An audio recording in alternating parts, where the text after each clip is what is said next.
הוא לא מבין למה אסור להם לקבל את זה. סיסי כבר לא מוכן בכלל להגיע להיפגש איתו.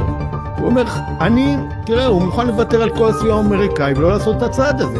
ואני מבין למה, הוא לא רוצה שיפילו אותו במהומות. אתה חושב שמצרים וירדן יכולות להחזיק בלי הסיוע האמריקאי? ודאי, אני אגיד לך יותר מכך. קודם כל, היום הצבא המצרי הוא הצבא הכי חזק במזרח התיכון, והוא לא נהנה רק מסיוע אמריקאי, הוא גם מסיוע סיני והרבה מאוד דברים.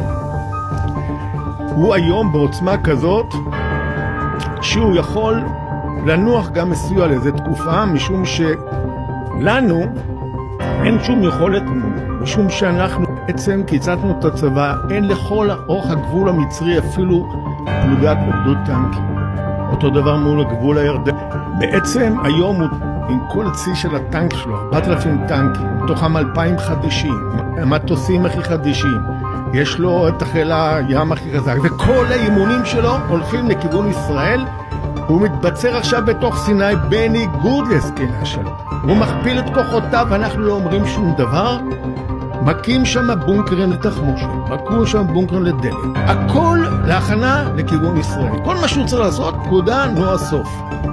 עכשיו, אם ארצות הברית תחליט שהיא לא נותנת לו סיוע, אין לי ספק שהוא יתחבר באופן מלא לציר הרשע לרוסיה, סין, איראן וטורקיה.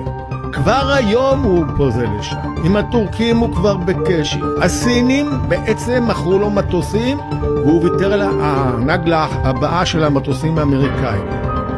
הוא כבר נוטה לשם. עכשיו עם